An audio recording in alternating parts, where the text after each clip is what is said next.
बाहर काले गहरे बादल छा रहे थे। थोड़ी देर में लग रहा था कि जैसे भारी बारिश होने वाली है। और इधर हमारी किस्मत पर भी काले बादल मंडरा रहे थे, क्योंकि मैं और मेरी माँ इस वक्त सड़क पर बदहाल हालत में खड़े हुए थे।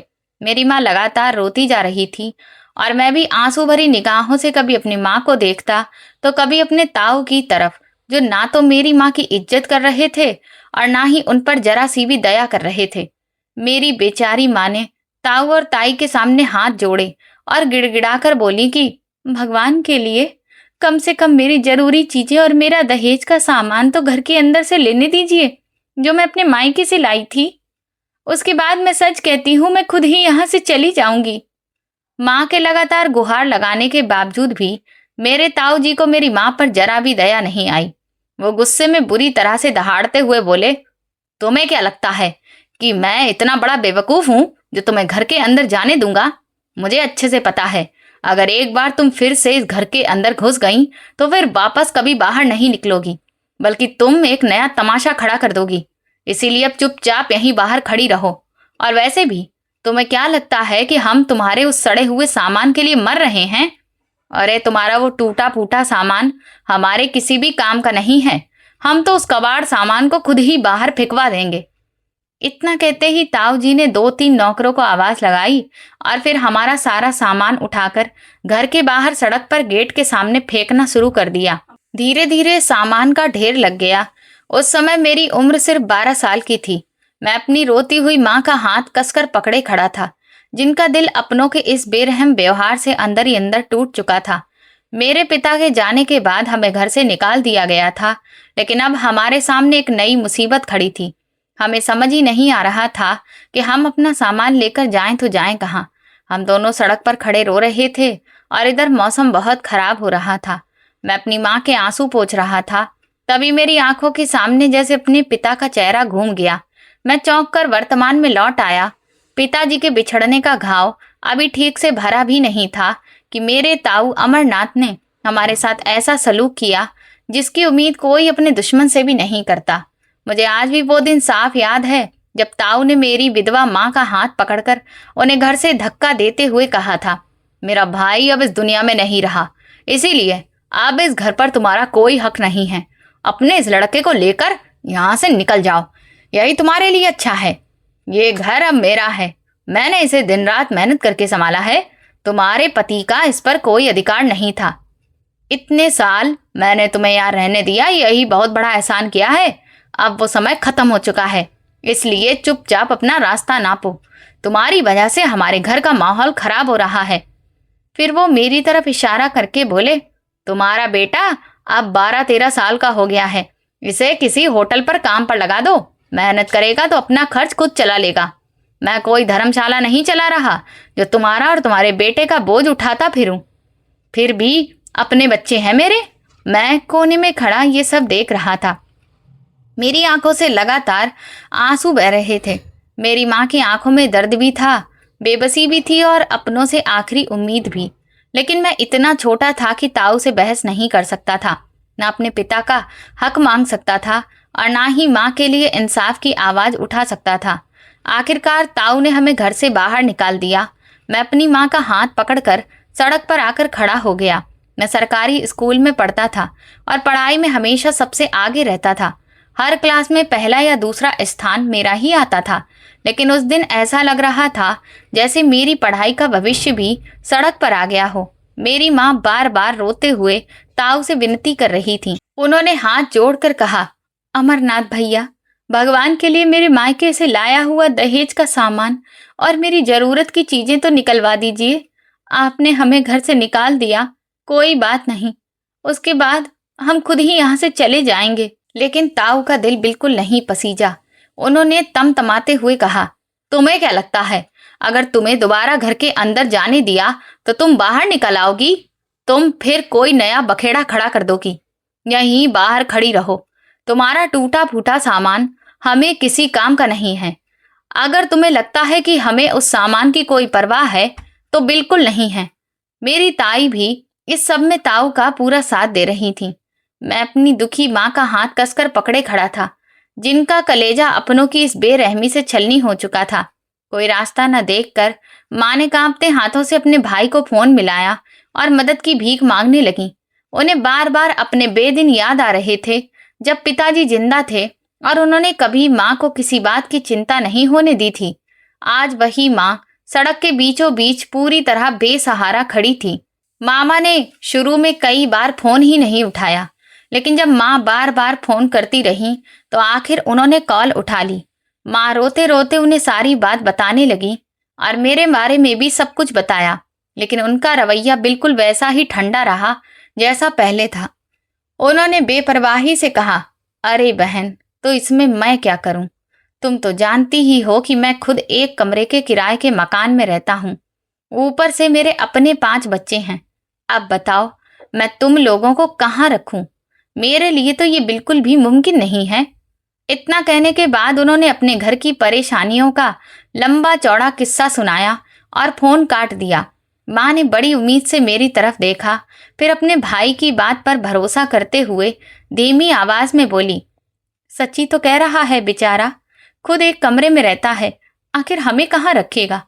लेकिन अगले ही पल चेहरे पर दर्द भरी मुस्कान लाकर उन्होंने मेरे सिर पर हाथ फेरा और बोली, कोई बात नहीं बेटा, भगवान जरूर हमारे लिए कोई न कोई रास्ता निकालेंगे। जब अपने ही रिश्तों ने साथ छोड़ दिया तो आखिर माँ ने मजबूर होकर अपनी एक पुरानी सहेली का नंबर मुझे दिया। ये वही सहेली थी जिससे माँ घंटों फोन पर बातें किया करती थी और मैं कई बार चिढ़कर कह देता था, माँ आखिर इतनी देर तक क्या बातें करती रहती हो। उस दिन जैसे ही माँ ने उन्हें फोन किया, उन्होंने पहली ही घंटी में कॉल उठा लिया। माँ ने रोते रोते अपनी पूरी हालत बताई कि हम दोनों सड़क पर अपने सामान के साथ बेसहारा खड़े हैं। ये सुनते ही उन्होंने बड़े अपनेपन से कहा, तुम बिल्कुल भी चिंता मत करो, तुरंत मेरे पास आ जाओ। उनका नाम शारदा मौसी था। उन्होंने हमें अपना पता बताया और हम वहां जाने के लिए निकल पड़े। लेकिन हमारी सबसे बड़ी परेशानी ये थी कि हमारा सारा सामान अब भी सड़क पर पड़ा हुआ था। मैं और माँ अकेले इतना भारी सामान उठा नहीं सकते थे और हमारे पास इतने पैसे भी नहीं थे कि कोई बड़ी गाड़ी किराए पर करके सब कुछ वहां पहुंचा देते। माँ ने सामान की तरफ देखा और भारी मन से बोली, फिलहाल इसे यहीं छोड़ देते हैं, भगवान भरोसे, कल तक कोई न कोई इंतजाम तो हो जाएगा। मुझे पूरा विश्वास है भगवान हमारी जरूर मदद करेंगे। हम दोनों वहीं खड़े यही सोच रहे थे, तभी हमारे मोहल्ले के पंडित जी उधर से गुजर रहे थे। उन्हें पहले से पता था कि मेरे पिताजी अब इस दुनिया में नहीं रहे। जब उन्होंने हमें सड़क पर सामान के साथ परेशान खड़ा देखा तो तुरंत अपनी गाड़ी रोक दी। उन्होंने माँ की तरफ सवाल भरी नजरों से देखा। माँ ने रोते रोते सारी बात बता दी कि कैसे मामा ने हमें घर से धक्के देकर निकाल दिया और हमारा सामान भी सड़क पर फेंक दिया। ये सुनते ही पंडित जी का दिल भर आया। उन्होंने सहानुभूति से कहा, बहन तुम बिल्कुल चिंता मत करो, मैं भी अपने बेटे को गाड़ी लेकर भेजता हूँ, वो तुम्हारा सामान जहाँ जाना है वहाँ पहुँचा देगा। सड़क पर सामान छोड़ना ठीक नहीं है, कोई भी उठाकर ले जा सकता है। उनकी इस बड़ी मदद की वजह से हमारा सामान सुरक्षित उस पते तक पहुँच गया और उनका बेटा सब कुछ छोड़कर वापस चला गया। हम बहुत साधारण लोग थे, हमारे पास वैसे भी ज्यादा सामान नहीं था। माँ गरीब घर की बेटी थी, इसीलिए घर में बस जरूरत भर का ही सामान था। मैं और माँ जब शारदा मौसी के घर पहुंचे तो हमें देखते ही उन्होंने दौड़कर हमें गले लगा लिया। उनके चेहरे पर हमारे लिए सच्चा अपनापन और चिंता साफ दिखाई दे रही थी। उन्होंने प्यार से हमें अंदर बैठाया। उनका घर भी बहुत छोटा सा था। उनके पति सब्जियां बेचते थे और उनकी 2 छोटी बेटियां थीं। वे खुद भी एक साधारण से किराए के मकान में रहती थीं। जब वो हमारे लिए पानी लेने रसोई में गईं तो मैंने पूरे घर पर नजर दौड़ाई और धीरे से माँ के कान में कहा, माँ अगर दोस्ती करनी ही थी तो किसी अमीर और नौकरी करने वाली औरत से करती। ये बेचारी तो खुद ही इतनी गरीब है, आखिर हमारी क्या मदद कर पाएंगी। मेरी ये मासूम लेकिन चुभने वाली बात सुनकर माँ के चेहरे पर हल्की सी मुस्कान आ गई। उन्होंने प्यार से कहा, बेटा इंसान अपने पैसों से अमीर या गरीब नहीं होता, उसका दिल बड़ा होना चाहिए। देखना शारदा दिल से बहुत अमीर है, वो हमारा बहुत साथ देगी। और तुम्हारी ताई के पास तो इतना सब कुछ था, फिर भी तुम्हारे पिताजी के जाने के बाद उन्होंने हमें हमारे ही हिस्से का एक कमरा तक देना जरूरी नहीं समझा। और इधर देखो, ये खुद इतनी तंगी में रहते हुए भी कितने प्यार से हमें अपने घर ले आई है। थोड़ी देर बाद शारदा मौसी पानी लेकर आईं। उन्होंने हमारी चिंता समझ ली थी, इसलिए हमें ढांढस बंधाते हुए बोली, तुम दोनों बिल्कुल परेशान मत हो। मेरे घर से बस 2 गलियां छोड़कर एक छोटा सा मकान खाली पड़ा है, वो भी हमारे ही मकान मालिक का है। मैं तुम्हें वहीं किराए पर दिलवा दूंगी और तुम्हारे लिए भी काम का इंतजाम कर दूंगी। मैं खुद जो काम करती हूँ वही काम तुम भी मेरे साथ कर लेना, और तुम्हारे बेटे के लिए भी कोई काम ढूंढ देंगे। फिर आराम से घर भी चल जाएगा और खाने पीने की भी चिंता नहीं रहेगी। भगवान सब ठीक कर देंगे, हिम्मत मत हारो। तुम्हारा बेटा अब बड़ा हो गया है, समझदार भी है, अब वो तुम्हारा सहारा बनेगा। इतना कहकर शारदा मौसी ने तुरंत अपनी चप्पल पहनी और हमें अपने घर से 2 गलियां दूर उस छोटे से मकान को दिखाने के लिए साथ लेकर चल पड़ी। जब हमने वो घर देखा तो उसका लकड़ी का दरवाजा पुराना और टूटा फूटा था। अंदर सिर्फ एक छोटा सा कमरा था, एक छोटी सी रसोई और एक छोटा सा बाथरूम था, लेकिन उसका किराया बहुत कम था। उस समय माँ को बस अपने सिर पर एक छत चाहिए थी जहां हम चैन से रह सकें, इसलिए उन्होंने बिना देर किए हाँ कर दी और इमोशनल होकर बोली, शारदा, तुम्हारा ये एहसान मैं जिंदगी भर नहीं भूलूंगी। तुमने मुश्किल वक्त में सगी बहन से बढ़कर मेरा साथ दिया। घर के मालिक से बात तय होते ही उन्होंने हमें तुरंत चाबी दे दी। हमने उसी वक्त पंडित जी के बेटे को फोन किया और कहा कि हमारा सामान नए घर के बाहर पहुंचा दे। शाम होते होते माँ और मैं अपने बिखरे हुए सामान को कमरे में जमाने लगे। हमारा सामान इतना कम था कि ज्यादा समय ही नहीं लगा। थोड़ी ही देर में हमने सब कुछ इस तरह सजा लिया कि रात गुजारने लायक जगह बन गई। अभी सामान ठीक से रखकर हम बैठे ही थे कि शाम के करीब 7 बज चुके थे। भूख के मारे हमारा बुरा हाल था। तभी शारदा मौसी मुस्कुराती हुई हमारे घर के अंदर आईं। उनके हाथ में हमारे लिए घर का बना हुआ खाना था। उनके साथ उनकी दोनों बेटियां भी थीं। बड़ी बेटी नेहा, जो तकरीबन 10 साल की थी, और छोटी बेटी शालू, जिसकी उम्र 8 साल के आसपास थी। उन्होंने बड़े प्यार से हमारे लिए खाना बनाया था और अपने हाथों से हमें खिलाया। उस मुश्किल घड़ी में उनका साथ देखकर मेरे अंदर एक नया हौसला जाग उठा। मैं मन ही मन भगवान का शुक्रिया अदा कर रहा था कि इस दुनिया में मेरी माँ की ऐसी सच्ची दोस्त अब भी मौजूद थी। उस समय मेरी उम्र सिर्फ 13 साल थी, लेकिन हालात ने मुझे उम्र से पहले ही समझदार बना दिया था। मैं यही सोच रहा था कि हमारे अपने खून के रिश्तेदार कितने निर्दयी निकले, जिन्होंने पिताजी के हिस्से की जमीन हड़पने के लिए हमें घर से निकालकर सड़क पर ला खड़ा किया। और दूसरी तरफ माँ की बचपन की ये गरीब सहेली थी, जिसके पास खुद ज्यादा कुछ नहीं था, फिर भी वो हमारे लिए उम्मीद की एक किरण बनकर खड़ी थी। मौसी माँ के पास बैठ गई, फिर मेरी तरफ देखकर बार बार एक ही बात समझाने लगी, बेटा, चाहे कुछ भी हो जाए, अपनी पढ़ाई कभी मत छोड़ना। बिना पढ़ाई के इंसान की कोई पहचान नहीं बनती। अगर ऐसे ही मजदूरी करते रहे तो सारी जिंदगी मेहनत मजदूरी में निकल जाएगी और कभी अपने पिता का हक भी नहीं ले पाओगे। सुबह स्कूल जाओ और दोपहर के बाद काम कर लिया करो। मैं खुद छोटा मोटा काम करती हूँ, लेकिन मेरी सबसे बड़ी चाहत यही है कि मेरी दोनों बेटियां खूब पढ़े लिखें, ताकि उन्हें जिंदगी में किसी के सामने हाथ ना फैलाना पड़े और अपना भविष्य अपने दम पर बना सकें। उनकी बातें और उनका अपनापन मेरे दिल में उतर गया। उसी दिन मैंने ठान लिया कि अब चाहे कितनी भी मुश्किल क्यों ना आए, मैं पूरी मेहनत से पढ़ाई करूंगा। मौसी की सीख मेरे दिल में हमेशा के लिए बस गई। अपनी पढ़ाई जारी रखने के लिए मुझे एक किताबों की दुकान पर सेल्समैन की नौकरी मिल गई। दुकान के मालिक को एक ईमानदार और मेहनती लड़के की जरूरत थी, और मैंने दिन रात मेहनत करके कभी उनका भरोसा नहीं टूटने दिया। मेरी लगन देखकर वो इतने खुश हुए कि खाली समय में मुझे दुकान पर पढ़ने की इजाजत भी दे दी।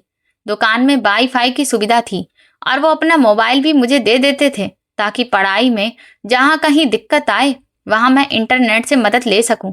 जो बातें मुझे समझ नहीं आती थीं, उन्हें मैं उनके मोबाइल से खोजकर सीख लेता था। सच ही कहा गया है कि जब इंसान के अंदर पढ़ने की सच्ची लगन होती है तो रास्ते अपने आप बनते चले जाते हैं। मैं रोज दुकान पर करीब 2 घंटे पढ़ाई करता था। मैंने प्राइवेट परीक्षा देने का फैसला किया और हर साल मेहनत से परीक्षा देता रहा।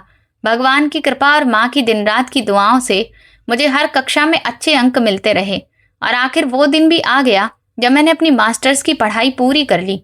उस दिन खुशी से मेरा मन झूम रहा था। मैं रिजल्ट लेकर घर पहुंचा और माँ के सामने रख दिया।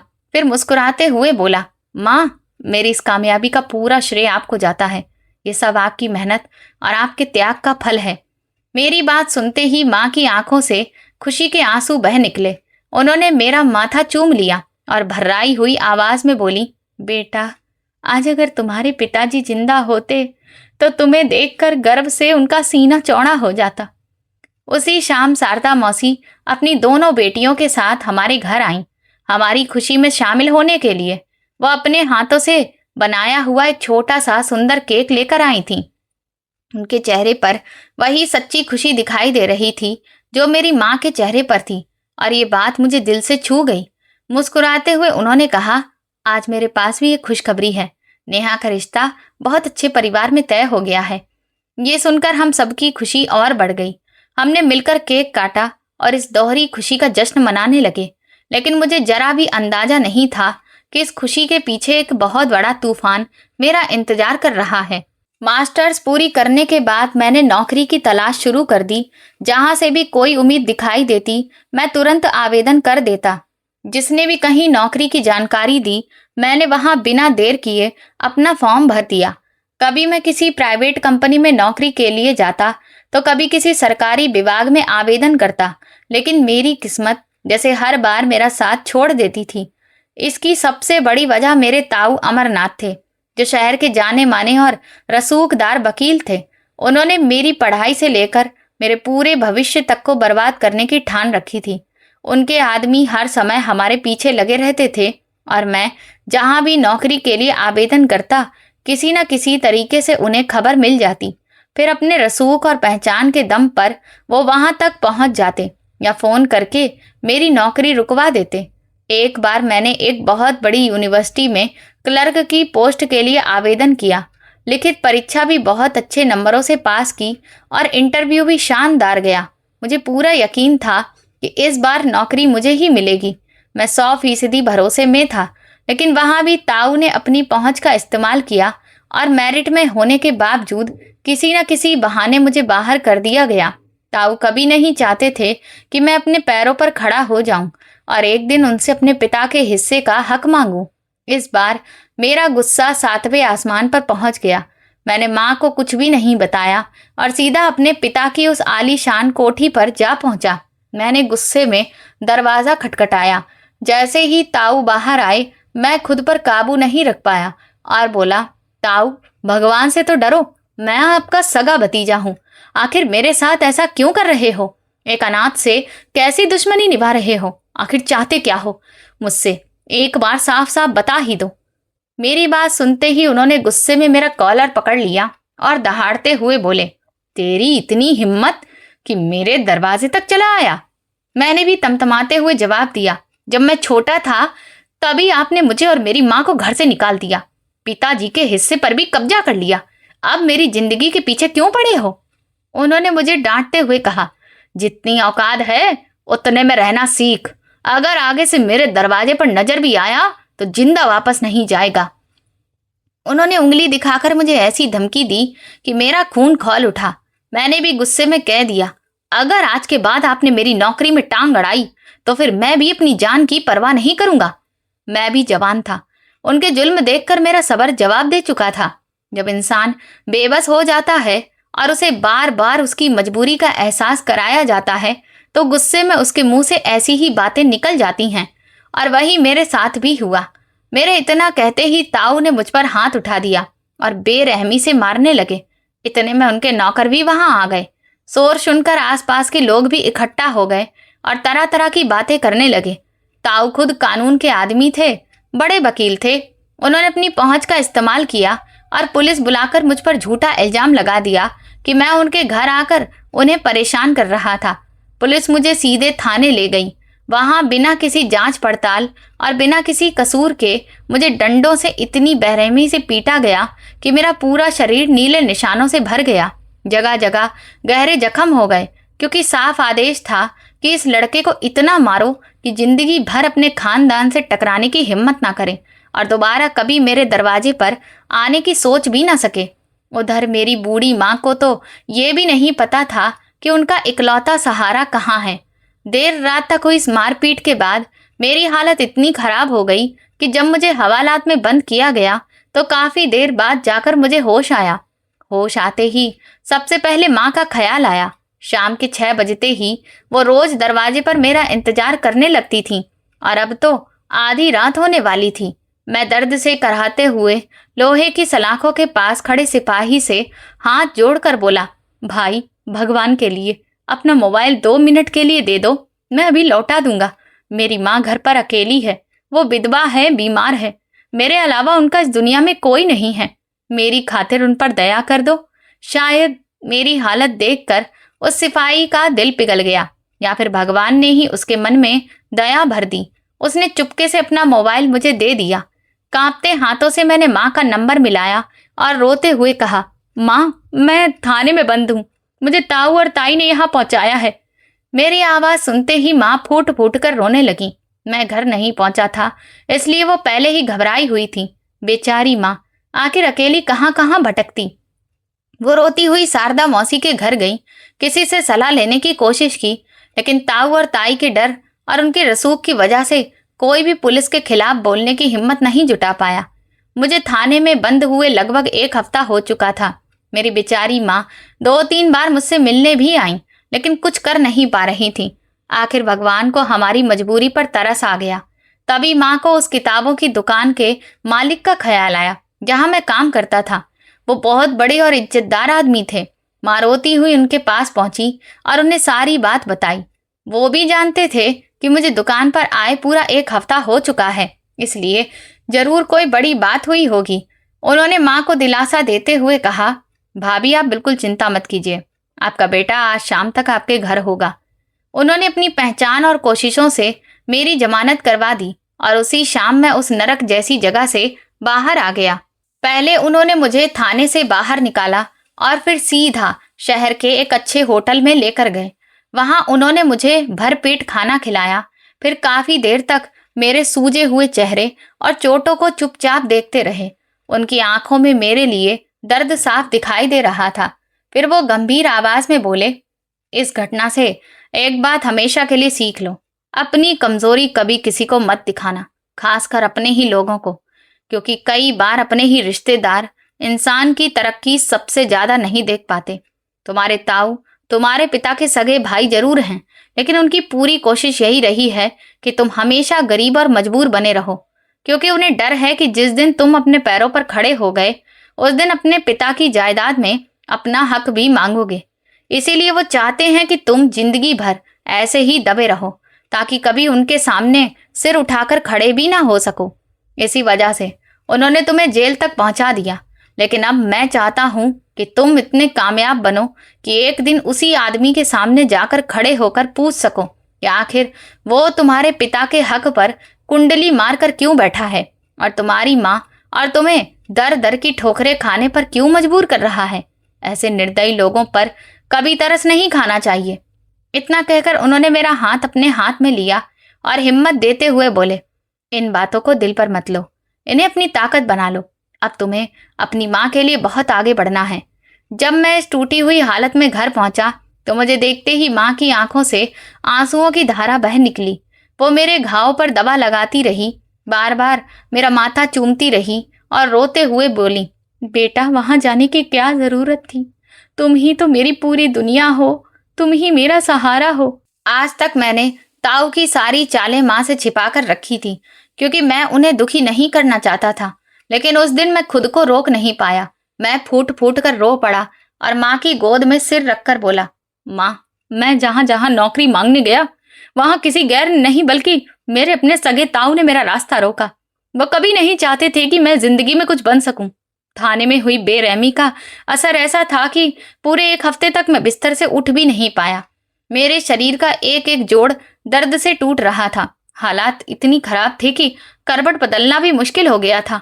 पूरा हफ्ता दर्द सहने के बाद जब थोड़ी हिम्मत आई तो मैं चप्पल पहनकर बाहर निकलने लगा। माँ ने मुझे इस हालत में देखा तो तुरंत रोक लिया और बोली, बेटा अभी तुम्हारी तबीयत ठीक नहीं हुई है, अभी तो तुम बिस्तर से उठे हो, कुछ दिन और आराम कर लो। तुम्हें देखकर मेरा कलेजा कांप रहा है। मैंने माँ की तरफ देखा और शांत लेकिन मजबूत आवाज में कहा, माँ, ये आराम करने के दिन नहीं है, ये मेहनत करने के दिन हैं। अगर मैं अब लेटा रहा तो जिंदगी मुझसे बहुत आगे निकल जाएगी। जितना आराम करना था उतना कर चुका। अब मुझे दुकान जाना है, मालिक से मिलूंगा, फिर जहां जहां नौकरी निकलेगी वहां आवेदन करूंगा। आप बस अपने बेटे के लिए प्रार्थना कीजिए और आशीर्वाद भी दीजिए।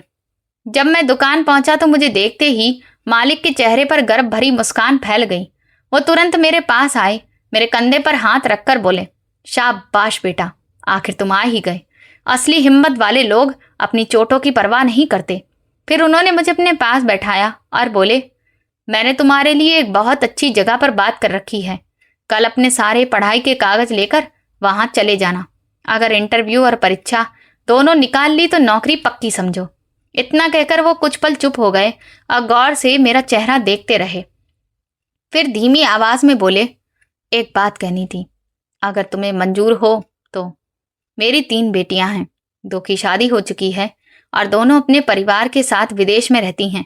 मेरे साथ सिर्फ सबसे छोटी बेटी रहती है। अगर तुम चाहो तो उससे शादी कर लो।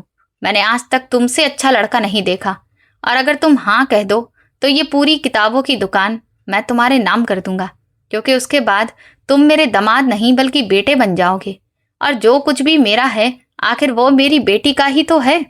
इतना कहने के बाद वो मेरी आंखों में देखकर मेरे जवाब का इंतजार करने लगे। उनकी बात सुनते ही अचानक मेरे सामने एक पुराना दृश्य घूम गया। मुझे वो दिन याद आ गया जब हमारी जिंदगी सबसे बुरे दौर से गुजर रही थी। तब शारदा मौसी ने माँ से कहा था कि वो अपनी बेटी शालू की शादी मुझसे करना चाहती हैं।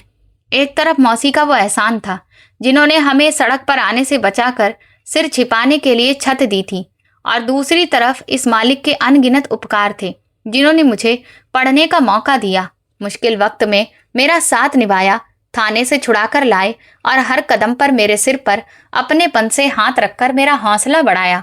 मैंने पूरे सम्मान के साथ अपनी नजरें झुका ली और उनसे कहा, सर, आपको किसी भी बात से रोकने की मेरी कोई औकात नहीं है, लेकिन मैं आपसे एक सच छिपाना नहीं चाहता।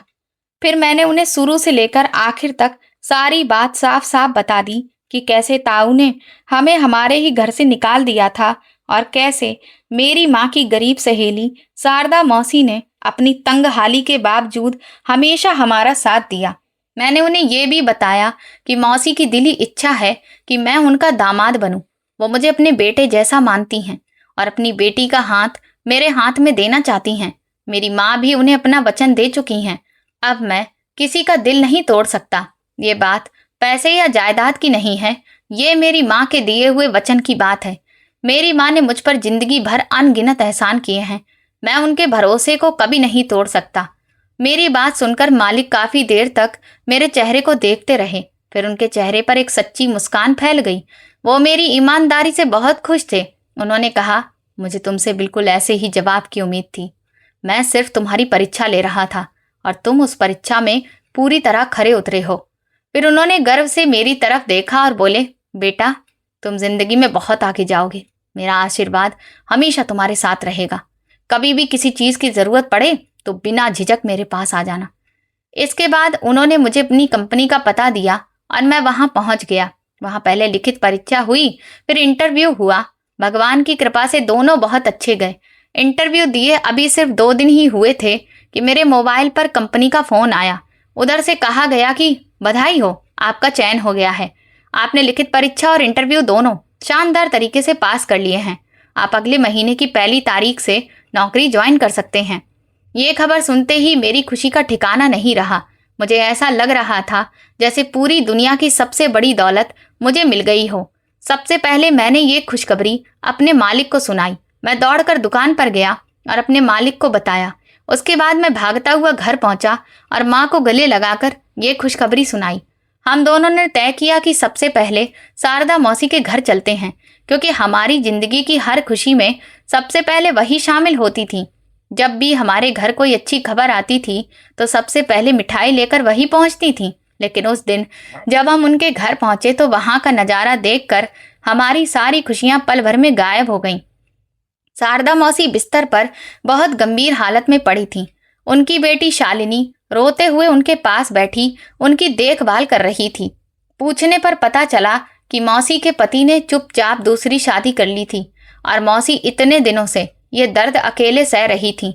उन्हें सब कुछ पता था कि उनके पति दूसरी औरत के साथ रहते हैं, लेकिन उन्होंने कभी किसी से कुछ नहीं कहा।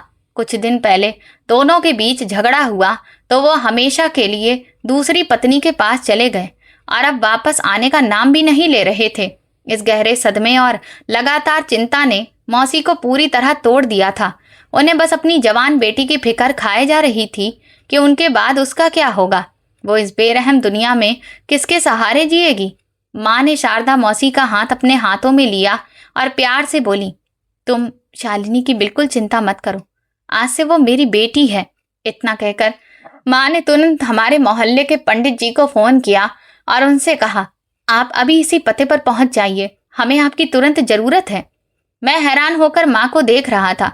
मुझे समझ ही नहीं आ रहा था कि ऐसे वक्त पर माँ ये सब क्यों कर रही है। थोड़ी ही देर में पंडित जी वहां पहुंच गए। तब माँ ने मेरी तरफ देखा और बोली, बेटा, मैं चाहती हूँ कि तुम आज ही सब लोगों के सामने मंदिर में शालिनी से शादी कर लो। मेरी माँ ही मेरी पूरी दुनिया थी। मैंने आज तक उनकी किसी बात को नहीं टाला था। माँ की बात सुनते ही मैंने बिना एक पल सोचे तुरंत हामी भर दी। यह देखकर शारदा मौसी की आंखों से खुशी और कृतज्ञता के आंसू बहने लगे। वो बार बार माँ के हाथ चूमने लगी। पंडित जी ने उसी समय मंदिर में शादी की सारी तैयारियां शुरू कर दी और कुछ घंटों बाद हमारी शादी की रस्में शुरू हो गईं। और जैसे ही शादी संपन्न हुई, मौसी के चेहरे पर एक गहरी तसल्ली उतर आई। लेकिन तभी अचानक उनकी तबीयत बहुत ज्यादा बिगड़ गई। हम घबराकर उन्हें तुरंत अस्पताल लेकर पहुंचे, लेकिन वहां डॉक्टरों ने जो सच बताया उसने हमारे पैरों तले जमीन खिसका दी।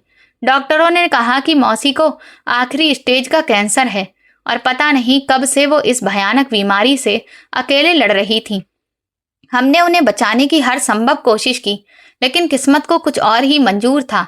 कुछ ही देर बाद उन्होंने अस्पताल के बिस्तर पर आखिरी सांस ले ली। शालिनी पूरी तरह टूट चुकी थी। उसके पिता पहले ही उसे छोड़ चुके थे और अब उसकी माँ का साया भी हमेशा के लिए उसके सिर से उठ गया था। मैं उसके पास गया, उसके सिर पर प्यार से हाथ रखा और कहा, अब तुम बिल्कुल अकेली नहीं हो। हर मुश्किल में मैं तुम्हारे साथ खड़ा हूँ। आज से तुम्हारी हर जिम्मेदारी मेरी है। तुम्हें किसी बात की चिंता करने की जरूरत नहीं है। इसके बाद हम दोनों ने मिलकर मौसी के अंतिम संस्कार की सारी जिम्मेदारियां पूरी की। उनके पति को भी इस बात की खबर दे दी गई थी, लेकिन उन्होंने आना जरूरी नहीं समझा। शायद उन्हें यही लगा कि अब जब मौसी इस दुनिया में नहीं रही तो उनके अंतिम संस्कार पर भी उन्हें एक पैसा खर्च नहीं करना पड़ेगा। मौसी का अंतिम संस्कार हमने अपनी तरफ से पूरे सम्मान के साथ किया और उसके बाद मैं शालिनी को अपने घर ले आया, क्योंकि अब वही मेरी जीवन संगिनी बन गई थी। मेरी जिंदगी में आने के बाद शालिनी ने एक बेहद समझदार और संस्कारी पत्नी होने का हर फर्ज निभाया। मैं भी अपनी नई नौकरी पर पूरी मेहनत और ईमानदारी से काम करने लगा। दिन रात एक कर दिया, जिसकी वजह से धीरे धीरे हमारे घर की आर्थिक हालत सुधरने लगी। जब हालात पहले से काफी अच्छे हो गए तो हमने वो पुराना छोटा सा मकान छोड़ दिया और शहर के एक अच्छे इलाके में किराए का बढ़िया घर ले लिया। अपना घर खरीदने की हैसियत अभी नहीं बनी थी, लेकिन इतना जरूर था कि अब हम सुकून की जिंदगी जीने लगे थे। समय बीतता गया, कंपनी में मुझे लगातार तरक्की मिलने लगी और मेरे पास कुछ पैसे भी जमा होने लगे। लेकिन मेरे दिल के किसी कोने में एक बात आज भी चुभती रहती थी कि मेरे ताऊ ने मेरे साथ जो अन्याय किया था, उससे भी बड़ा अन्याय उन्होंने मेरी माँ के साथ किया था। अब मैं चाहता था कि कानून के दायरे में रहकर उनसे अपने पिता का हक वापस लेकर रहूं। इसी दौरान जहां मैं नौकरी करता था, वहां मेरी अमित नाम के शख्स से बहुत अच्छी दोस्ती हो गई। उसका सगा भाई पुलिस में बहुत ऊंचे और प्रभावशाली पद पर था। उसी की मदद और सिफारिश से मैंने अपने ताऊ के खिलाफ पुश्तैनी संपत्ति पर अवैध कब्जा और अन्याय का मुकदमा अदालत में दर्ज करवा दिया। मुकदमा दर्ज हुए अभी सिर्फ एक दिन ही बीता था कि अगले ही दिन पूरे शहर में सनसनी फैल गई। खबर आई कि किसी अज्ञात हमलावर ने दिन दहाड़े मेरे ताऊ पर गोलियां चला दी थीं। उनकी जान लेने की कोशिश की गई थी और गंभीर हालत में उन्हें अस्पताल के आईसीयू में भर्ती कराया गया था। मैंने माँ से ये बात छिपाकर रखी थी कि मैंने ताऊ के खिलाफ मुकदमा दर्ज कराया है, क्योंकि मुझे पता था अगर माँ को इसकी भनक भी लग गई तो वो मुझे ऐसा करने से जरूर रोक देंगी। उस शाम मैं अपने कमरे में अकेला बैठा गहरी सोच में डूबा हुआ था। तभी शालिनी मेरे पास आई और बोली, आखिर बात क्या है? तुम काफी देर से चुपचाप बैठे हो और बहुत परेशान लग रहे हो। मैंने उससे कुछ भी छिपाना ठीक नहीं समझा। आखिर वो मेरी पत्नी थी। मैंने उसे सारी बात सच सच बता दी कि मैंने अपने स्वर्गीय पिता के हिस्से की जमीन वापस पाने के लिए ताऊ के खिलाफ मुकदमा दर्ज कराया था, लेकिन अब किसी ने उन पर जानलेवा हमला कर दिया है और वो अस्पताल में जिंदगी और मौत के बीच जूझ रहे हैं। हम दोनों की बातें बाहर बैठी माँ ने सुन ली थी। वो एक बहुत नरम दिल वाली और रिश्तों को निभाने वाली औरत थी। वो तुरंत कमरे के अंदर आई और बोली, बेटा अभी इसी वक्त ये मुकदमा वापस ले लो और मेरे साथ अस्पताल चलो। फिर माँ की आंखें भर आईं और उन्होंने कहा, जैसा भी है आखिर वो तुम्हारे पिता का सगा भाई है। तुम्हारे पिताजी अपने भाई से बहुत प्यार करते थे। तुम्हारे पिता बहुत नेक इंसान थे। उन्होंने जिंदगी भर मेरी हर छोटी बड़ी बात का सम्मान किया, मुझे हमेशा समझा और मुझसे बहुत प्यार किया। अगर आज वो जिंदा होते और उन्हें पता चलता कि उनका भाई अस्पताल में मौत से लड़ रहा है तो वो सारी पुरानी बातें भूलकर उसी वक्त उसके पास पहुंच जाते। मुझे नहीं लगता कि ऐसी हालत में अपने भाई पर मुकदमा करना उन्हें अच्छा लगता। माँ बार बार मुझसे मुकदमा वापस लेने की विनती करती रही। उनकी सच्चाई और अपने पति के प्रति उनके अटूट प्रेम के आगे मैं हार गया और आखिरकार मैं माँ के साथ ताऊ से मिलने अस्पताल चला गया। वहां पहुंचकर पता चला कि उनकी हालत सचमुच बेहद नाजुक थी। डॉक्टर भी साफ कह रहे थे कि उनकी जान पर बहुत बड़ा खतरा मंडरा रहा है। उन्हें उस हालत में देखकर मुझे पहली बार एहसास हुआ कि ऊपर वाले का इंसाफ कितना कठोर होता है। ताऊ के 2 बड़े बेटे थे, लेकिन दोनों उन्हें और अपनी माँ को अकेला छोड़कर दुबई जाकर बस चुके थे, क्योंकि उन्हें अपने लालची और गुस्सैल पिता का स्वभाव कभी पसंद नहीं आया था। ताऊ को पैसे और जायदाद का ऐसा लालच था कि उन्होंने अपने रिश्तों की कभी कोई कीमत ही नहीं समझी। पैसे जोड़ने की धुन में वो जिंदगी भर लगे रहे, लेकिन आखिर में वही पैसा उनके किसी काम नहीं आया। उनकी सिर्फ एक छोटी बेटी थी जिसकी अभी शादी भी नहीं हुई थी। वो अस्पताल के गलियारे में अपनी माँ के साथ अकेली बैठी फूट फूट कर रो रही थी। असल में ताऊ का अदालत में एक पुराने विरोधी पक्ष से सालों से झगड़ा चल रहा था। उसी दुश्मनी का फायदा उठाकर सामने वालों ने उन पर गोलियां चला दी थीं। इस हमले ने उनसे सिर्फ उनकी सेहत ही नहीं छीनी थी, बल्कि उन्हें आर्थिक रूप से भी बहुत बड़ा नुकसान पहुंचा दिया था। जिस आदमी को इस बात का घमंड था कि उसने हमें एक एक रुपए के लिए दूसरों का मोहताज बना दिया था, और जिसने जहां जहां मैंने नौकरी के लिए कोशिश की वहां वहां मेरा रास्ता बंद कराया था, आज वही अपनी दौलत और रसूख के बावजूद अस्पताल के बिस्तर पर बिल्कुल बेबस पड़ा था, जैसे दुनिया का सबसे लाचार इंसान हो। मैंने माँ की तरफ देखा। उनकी आंखों में आज भी अपने ससुराल वालों के लिए हमदर्दी थी। शायद माँ अब भी हर रिश्ते को पूरी ईमानदारी से निभाना चाहती थी। तभी मुझे मौसी की कही हुई बात याद आ गई कि वक्त किसी का अपना नहीं होता, और सच भी यही था। इंसान चाहे कितना भी ताकतवर क्यों न बन जाए, असली न्याय ऊपर वाला ही करता है, और किसी बेबस की आह कभी खाली नहीं जाती। ताई अस्पताल के बरामदे में खड़ी फूट फूट कर रो रही थी। डर के मारे उनका पूरा शरीर कांप रहा था।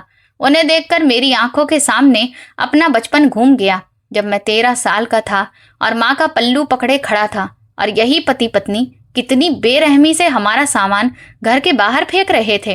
ताई ने रोते हुए माँ के दोनों हाथ पकड़ लिए और बोली, तुम्हारे भाई की किसी से कोई दुश्मनी नहीं थी, लेकिन उन लोगों ने अब हमारे खून की भी कसम खा ली है। हमारे घर पर गोलियां चला दी गई हैं। कल रात मैं और मेरी बेटी पूरी रात पड़ोसियों के घर छिपकर बैठे रहे। तुम्हारे भाई के साथ जो होना था वो तो हो गया, लेकिन अब लगता है हमारी जान भी नहीं बचेगी। बीते हुए समय की सारी कड़वाहट के लिए ताई बार बार माँ से माफी मांग रही थी, हाथ जोड़ रही थी और रोए जा रही थी। उस घटना के दूसरे ही दिन ताऊ अपनी चोटों की वजह से डॉक्टर की लाख कोशिशों के बाद भी दुनिया छोड़कर चले गए। मैंने तुरंत दुबई में रहने वाले उनके दोनों बेटों को फोन करके उनके पिता के निधन की खबर दी, लेकिन उनकी बात सुनकर मेरे पैरों तले जमीन खिसक गई। उन्होंने कहा, पिताजी ने यहाँ इतने दुश्मन बना लिए थे कि अगर हम इंडिया आए तो वो लोग हमें भी मार देंगे और फिर हमारे बच्चों की जान भी खतरे में पड़ जाएगी। पिताजी की किस्मत में जितनी जिंदगी लिखी थी उतनी उन्होंने जी ली। अब हम अपने बच्चों की जान खतरे में नहीं डाल सकते। हम कफन और अंतिम संस्कार के लिए पैसे भेज देते हैं, आप ही सब कुछ कर दीजिए। उनकी बातें सुनकर मैं बिल्कुल सन्न रह गया। मुझे यकीन नहीं हो रहा था कि एक सगे पिता की मौत के बाद उसके अपने बेटे ऐसा जवाब दे सकते हैं। आखिर वही हुआ। उनके दोनों बेटों में से कोई भी अपने पिता की अंतिम यात्रा में नहीं आया। दो दो बेटे होते हुए भी ताऊ की अर्थी को कंधा देने वाला कोई नहीं था। आखिर मैंने ही बेटे का फर्ज निभाया और पूरे सम्मान के साथ उनका अंतिम संस्कार कराया। ताऊ के जाने के बाद ताई और उनकी बेटी प्रिया बिल्कुल अकेली रह गई थी। घर का सहारा छिन चुका था। ऐसे में माँ का दिल पसीज गया और वो दोनों को अपने साथ हमारे घर ले आईं। हालांकि मैंने माँ को धीरे से टोकते हुए कहा था, माँ क्या आप भूल गई हैं कि इन्हीं लोगों ने आपको इस घर से धक्के देकर निकाला था। आप शायद सब भूल सकती हैं लेकिन मैं नहीं भूल सकता। माँ कुछ कह पाती उससे पहले ही मेरी पत्नी शालिनी आगे बढ़ी और मेरे पास बैठते हुए बड़े प्यार से बोली, अगर आज हम भी इनके साथ वही करें जो इन्होंने हमारे साथ किया था तो फिर हम में और इनमें फर्क ही क्या रह जाएगा। जो जैसा करता है उसे उसका फल मिल ही जाता है। आपने अपनी आंखों से सब कुछ देख लिया है। इन्होंने हमारे साथ गलत किया था और आज देखिए इनकी जिंदगी इन्हें कहाँ ले आई है। अब मैं नहीं चाहती कि हमारे घर को किसी की बद्दुआ लगे। मैं अपनी पत्नी का चेहरा देखता रह गया। उसकी बातों में इतनी मिठास और इतनी सच्चाई थी कि मेरा सारा गुस्सा पल भर में शांत हो गया। हमारी शादी को 4 साल हो चुके थे लेकिन हमारी कोई संतान नहीं थी। फिर भी मुझे शालिनी से कभी कोई शिकायत नहीं रही। उसके संस्कार इतने अच्छे थे कि मुझे बच्चों की कमी भी कभी महसूस नहीं हुई। वो मेरी माँ की इज्जत बिल्कुल अपनी सगी माँ की तरह करती थी। दरअसल एक बार मैं उसे डॉक्टर के पास लेकर गया था। वहाँ डॉक्टर ने मुझे अकेले में बताया था कि शालिनी कभी माँ नहीं बन सकती। उसे ऐसी बीमारी है जिसकी वजह से उसके संतान होना संभव नहीं है। मैंने ये बात शालिनी को कभी नहीं बताई क्योंकि मैं उसका दिल तोड़ना नहीं चाहता था और हर दिन भगवान का शुक्रिया अदा करता था कि उसने मुझे इतनी सच्ची और अच्छी जीवन साथी दी। अब ताई और प्रिया हमारे साथ ही रहने लगी थी। अपने किए पर शर्मिंदा ताई हमेशा मेरी नजरों से नजरें चुरा कर रहती थी। जब भी मेरे सामने आती सिर झुका लेती और उनकी आंखों से आंसू बहने लगते थे। एक दिन माँ ने बड़े प्यार से मेरा हाथ पकड़ा और अपने पास बैठा लिया। फिर बहुत शांत आवाज में बोली, बेटा मेरे मन में इस दुनिया से चले गए लोगों के लिए कोई बैर नहीं है। अगर तुम मुझे अपनी माँ मानते हो और अपने स्वर्गीय पिता से सच्चा प्यार करते हो तो अपने उन रिश्तों को माफ कर दो जिन्होंने तुम्हें दुख दिया था। तुम्हारे पिताजी की आत्मा की शांति के लिए अपनी ताई को पूरे दिल से माफ कर दो। मैं हाथ जोड़कर तुमसे यही विनती करती हूँ। माँ के मुंह से इतनी बड़ी बात सुनकर मेरी आंखें भर आईं। मैं सोचने लगा कि मेरी माँ का दिल कितना बड़ा है। मैंने तुरंत माँ के जुड़े हुए हाथ पकड़ लिए और कहा, माँ जब आपने कह दिया है तो मैं भगवान को साक्षी मानकर ताई को माफ करता हूँ। उन्होंने जो कुछ भी मेरे साथ किया उससे मेरा दिल जरूर टूटा था, लेकिन आपकी खुशी के लिए मैं सब भूल जाता हूँ। मेरी बात सुनकर माँ ने राहत की लंबी सांस ली और फिर बोली, बेटा मैं जानती हूँ कि तुम्हारी पत्नी कभी माँ नहीं बन सकती। मैं उसके दिल को ठेस नहीं पहुँचाना चाहती, पर बेटा बिना औलाद के पूरा जीवन बिताना बहुत मुश्किल और दुख भरा हो जाता है। मैंने माँ से कहा, मैं अपनी पत्नी से बहुत प्यार करता हूँ माँ। अगर भगवान ने मेरी किस्मत में औलाद लिखी होगी तो मुझे जरूर मिलेगी, क्योंकि मैंने कई बार चमत्कार होते हुए भी देखे हैं और मुझे पूरा विश्वास है कि भगवान भी एक दिन मेरी जरूर सुनेंगे। वो मेरा भरोसा नहीं तोड़ेंगे। मेरी बात सुनकर माँ के चेहरे पर सुकून भरी मुस्कान फैल गई। उन्होंने प्यार से मेरे माथे पर हाथ फेरा और बोली, बेटा तुम अब प्रिया के बारे में भी फैसला लो। एक सगे भाई की तरह अपनी उस बहन के लिए भाई होने का फर्ज निभाओ। मैंने माँ से कहा कि आप चिंता मत करिए, मैं भी इस बारे में सोच रहा हूँ। कुछ समय बाद हमें प्रिया के लिए एक बहुत अच्छा और संस्कारी परिवार मिल गया। उसकी शादी तय हो गई। मेरी कोई सगी बहन नहीं थी, इसलिए उसकी शादी की हर जिम्मेदारी मैंने अपने कंधों पर उठाई, जैसे कोई सगा भाई निभाता है। विदाई के समय मैंने उसके सिर पर हाथ रखकर उसे अपने घर से विदा किया।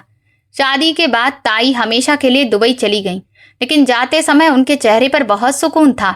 विदा होते वक्त उन्होंने रोते हुए मेरे सिर पर हाथ रखा और धीमी आवाज में कहा, आज से मेरे 2 नहीं बल्कि 3 बेटे हैं और मुझे इस बात पर सबसे ज्यादा गर्व है कि तुम भी मेरे बेटे हो, बल्कि सबसे अच्छे बेटे हो। उन्होंने मुझे बिल्कुल अपनी औलाद की तरह गले लगाया और जाते समय उस पुराने बड़े घर के सारे असली कागजात मेरे हाथों में रख दिए। उसके बाद मैंने वो घर बेच दिया क्योंकि अब वहां रहने का कोई मतलब नहीं था। उस घर से हमारी बहुत सी पुरानी यादें जुड़ी थीं और हम वहां रहना भी नहीं चाहते थे। आज भगवान की कृपा से मेरी जिंदगी इतनी बदल चुकी है कि शब्दों में बयां करना मुश्किल है। मुझे हर तरफ से ईमानदारी की कमाई और सफलता मिल रही है। भगवान मुझे वहां से भी दे रहे हैं जहां से मैंने कभी उम्मीद तक नहीं की थी। सबसे बड़ा चमत्कार तो तब हुआ जब जिन डॉक्टरों ने साफ कह दिया था कि मेरी पत्नी कभी मां नहीं बन सकती, वहीं शालिनी हमारी शादी के पूरे 8 साल बाद भगवान की कृपा से मां बन गई। आज हमारे 2 प्यारे प्यारे बेटे हैं। मेरी पत्नी पूरे घर को बहुत अच्छे से संभालती है। ताई आज भी दुबई से मुझे फोन करके मेरा हाल चाल पूछती हैं और मेरी बहन प्रिया, जिसे मैंने एक सगे भाई की तरह विदा किया था, वह आज अपने सगे भाइयों से भी ज्यादा मुझसे प्यार करती है, मेरा सम्मान करती है और पूरे अपनेपन के साथ हमारे घर आती है। दोस्तों, आज की कहानी हमें सिखाती है कि इंसान की असली पहचान उसके धन दौलत या रिश्तों से नहीं बल्कि उसके कर्मों, ईमानदारी, शिक्षा, धैर्य और बड़े दिल से होती है। बुरे समय में कई बार अपने भी साथ छोड़ देते हैं, जबकि गैर लोग सच्चे रिश्ते निभा जाते हैं। कठिन परिस्थितियां इंसान को तोड़ने नहीं बल्कि उसे और मजबूत बनाने आती हैं। जो व्यक्ति अपमान, अन्याय और संघर्ष के बावजूद मेहनत, सच्चाई और अच्छे संस्कारों का रास्ता नहीं छोड़ता, अंत में वही सम्मान, सफलता और खुशियां पाता है। बदला लेने से नहीं बल्कि क्षमा, मानवता और अच्छे कर्मों से जीवन की सबसे बड़ी जीत मिलती है, क्योंकि भगवान देर से सही लेकिन हर इंसान को उसके कर्मों का उचित फल अवश्य देते हैं। दोस्तों, आप किस शहर से हमारी कहानी सुन रहे हैं और आपको ये कहानी पसंद आई हो तो प्लीज़ कमेंट करके ज़रूर बताएं। इस वीडियो को लाइक करें, ज़्यादा से ज़्यादा शेयर करें और हाइप दें। साथ ही चैनल को सब्सक्राइब करना ना भूलें और अगर आपको मेरी मेहनत पसंद आई हो तो मुझे सुपर थैंक्स देकर अपना प्यार और सपोर्ट ज़रूर दिखाएं, ताकि मैं आपके लिए ऐसी ही शानदार कहानियां लाती रहूं। ये कहानी केवल मनोरंजन, प्रेरणा और नैतिक शिक्षा के उद्देश्य से प्रस्तुत की गई है। इसमें दिखाए गए सभी पात्र, घटनाएं, स्थान और संवाद काल्पनिक हैं। यदि इनका किसी जीवित या दिवंगत व्यक्ति, संस्था या वास्तविक घटना से कोई साम्य दिखाई देता है तो उसे मात्र संयोग समझा जाए। इस कहानी का उद्देश्य किसी व्यक्ति, परिवार, समाज, धर्म या समुदाय की भावनाओं को ठेस पहुंचाना नहीं है। धन्यवाद।